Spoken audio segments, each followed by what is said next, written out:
नमस्कार दोस्तों।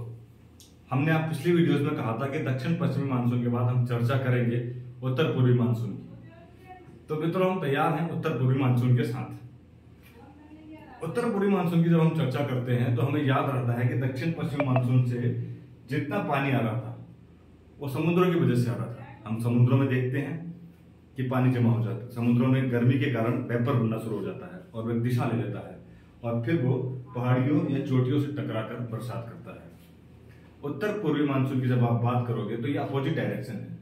इस तरह से ना अगर ऊपर से आ रहा है, जो ग्रीन है वो हमने उत्तर पूर्वी मानसून दिखाया है। ऊपर तो कोई समुद्र है नहीं क्योंकि स्थल मंडल है। ऊपर चीन है, इधर रशिया है, ताजिकिस्तान है, तुर्कमेनिस्तान है, हिमालय है। बेसिकली तो हिमालय है भारत में, सोचा तो कोई रीजन भी नहीं है। अब हिमालय में पानी, और वो भी सर्दी के मौसम में, क्योंकि इसका सब कुछ उल्टा है। ये मानसून मार्च की गर्मी से हीट जनरेट करता हुआ जून के महीने के बाद जुलाई में बादल यहाँ पर पहुंचाता है। वो मानसून दिसंबर में है। तो क्या आप फ्रिज खोलते हैं, फ्रिज में भी वेपर दिखता है, ठंड से जनरेट हो रहा है जो। और ये जितना पानी दक्षिण पश्चिम मानसून से हिमालय तक पहुंचा है वो जमा हो गया, बर्फ बन गया। मैंने आपको बताया जब ज्यादा ठंडा बर्फ पड़ जाता है तो भाप बन करके बाहर को आता है। जैसे मैंने फ्रिज का उदाहरण दिया, जब आप फ्रिज खोलते हैं तो भी ठंडी ठंडी नमी वाली हवा आपको मिलती है। हालांकि उतना पानी नहीं होता उनमें जितना समुद्रों से आता है। मतलब जितनी शक्ति दक्षिण पश्चिमी मानसून में होती है उतनी उत्तर पूर्वी मानसून में नहीं होती, क्योंकि उसका स्रोत पानी का उतना बड़ा नहीं है। इस वजह से इस मौसम में होने वाली बरसात में उतना दम नहीं रहता। तभी तो हमने कहा था कि 85% बरसात तो दक्षिण पश्चिमी मानसून से होती है, बाकी 10 या 15% पश्चिमी विक्षोभ और दक्षिण उत्तर पूर्वी मानसून से होती है। फिलहाल उत्तर पूर्वी मानसून की बात कर रहे हैं तो ये हिमालयी क्षेत्र से विपरीत दिशा में प्रभावित होता है। इसका समय दिसंबर का होता है, दिसंबर के माह में। आपने देखा होगा सर्दियों में भी बरसात होती है, लेकिन उतनी शक्तिशाली नहीं होती है। उसमें नमी कम होती है, पानी की मात्रा कम होती है बादलों में। बादलों के भी अलग अलग प्रकार हैं, पक्षावी, कपासी, वो भी अलग चर्चा होगी उसके ऊपर भी। सारा ज्योग्राफी आपको ऐसे ही समझा दिया जाएगा।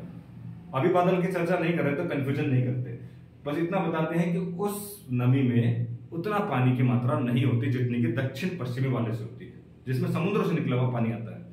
तो ये बरसात करता है हल्की मात्रा में, पहाड़ों से निकलकर नीचे देखिए आप इसकी दिशा दिसंबर के महीने में आता है। दिसंबर जनवरी में हल्की बहुत बरसात करता है। लेकिन जब यही उत्तर पूर्वी मानसून यहाँ देखिए आप पूर्वी घाट के इस कॉर्नर से आता है तो वो क्षेत्र जो वृष्टि छाया क्षेत्र था, जहां दक्षिण पश्चिम मानसून से बरसात नहीं हो रही थी, जब ये मानसून उत्तर पूर्वी मानसून बंगाल की खाड़ी के ऊपर से गुजरता है तो बंगाल की खाड़ी से ये नमी ग्रहण कर लेता है, यानी पानी की मात्रा ग्रहण कर लेता है। और बंगाल की खाड़ी से जब नमी ग्रहण कर लेता है तो इस बादल में पानी की क्वांटिटी बढ़ जाती है। और भौगोलिक परिस्थितियां देखिए कैसी रही कि तमिलनाडु में दे धनाधन बरसात हो गई, क्योंकि ये और किसी राज्य से टकराता ही नहीं। कोरोमंडल तट का आकार ही ऐसा है। तमिलनाडु बदनाम था क्योंकि वहां पर वृष्टि छाया क्षेत्र बना, दक्षिण पश्चिमी मानसून से बरसात नहीं हुई। मगर सौभाग्यशाली है कि उत्तर पूर्वी मानसून से एकमात्र राज्य, कई बार परीक्षा में पूछा था, शीतकालीन बरसात कहाँ होती है? तमिलनाडु। विपरीत मानसून से बरसात कहाँ होती है? तमिलनाडु। भाई इसको विपरीत मानसून भी बोलते हैं। उत्तर पूर्वी मानसून से सबसे ज्यादा बरसात कहाँ होती है? तमिलनाडु। तमिलनाडु तो बरसात के मामले में बहुत अलग है। तो ये देखा आपने, उत्तर पूर्वी मानसून से सबसे ज्यादा बरसात तमिलनाडु में होती है। इसी वजह से यहाँ पर एक सदाबहार नदी भी पाई जाती है, क्योंकि दक्षिण भारत में हिमालय नहीं है, ज्यादातर नदियां मानसून पर ही निर्भर है।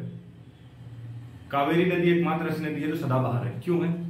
उसको 6 महीने पानी देता है दक्षिण पश्चिमी मानसून, क्योंकि उसकी देखिए लोकेशन कहां पर है। वो ब्रह्मगिरी की पहाड़ी से निकलती है दक्षिण पश्चिमी मानसून के क्षेत्र से, और बहती कहां पर है? उत्तर पूर्वी मानसून के क्षेत्र में, तमिलनाडु में। 6 महीने पानी उसको दक्षिण पश्चिमी मानसून से मिलता है और बाकी के 6 महीने वो तमिलनाडु में उत्तर पूर्वी मानसून से पानी ग्रहण करती है।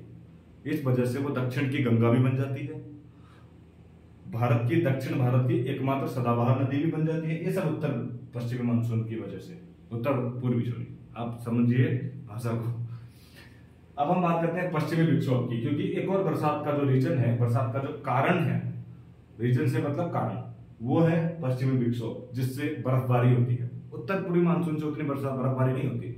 नैनीताल, मसूरी, हिमालयी क्षेत्र में बर्फबारी का मुख्य कारण पश्चिमी विक्षोभ है। ये क्या होता है?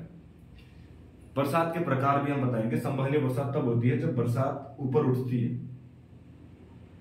जब बरसात जितना ऊपर उठती है उसकी आर्द्रता सामर्थ्य उतना तापमान कम होते ही गिर जाती है। ये चीज आपको अलग से मुझे बतानी पड़ेगी। आर्द्रता, सामर्थ्य, अपेक्षित सान्द्रता टॉपिक हम उसको जरूर बात करेंगे। फिलहाल मैं आपको ये बता दूं कि बादल जब इस हाइट पर जाते हैं तो उनकी दिशा होती है।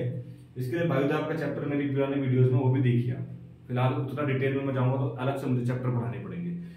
फिलहाल यही बता सकता हूँ कि ये पश्चिमी विक्षोभ इधर भूमध्य सागर से आता है इस तरह से, और इसमें काफी मात्रा में ठंडी जलवायु नमी होती है, और नमी के कारण ये भी सर्दियों में आता है।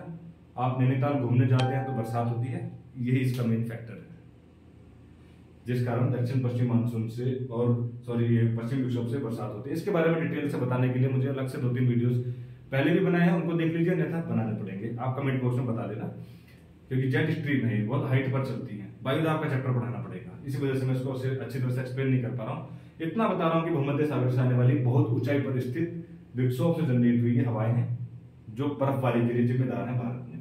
तो इस तरह से आप देखिएगा उत्तर पूर्वी मानसून की हमने चर्चा करी, उसके कुछ अहम रीजन्स के बारे में बात की, पश्चिमी विक्षोभ के बारे में जितना हम आपको समझाने के लिए बता सकते थे उतना ही बता पाए।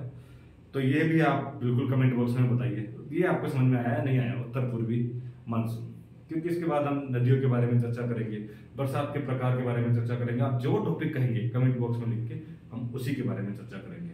पर उससे पहले हमें तो बताइए कि आपको कैसा लगा। धन्यवाद।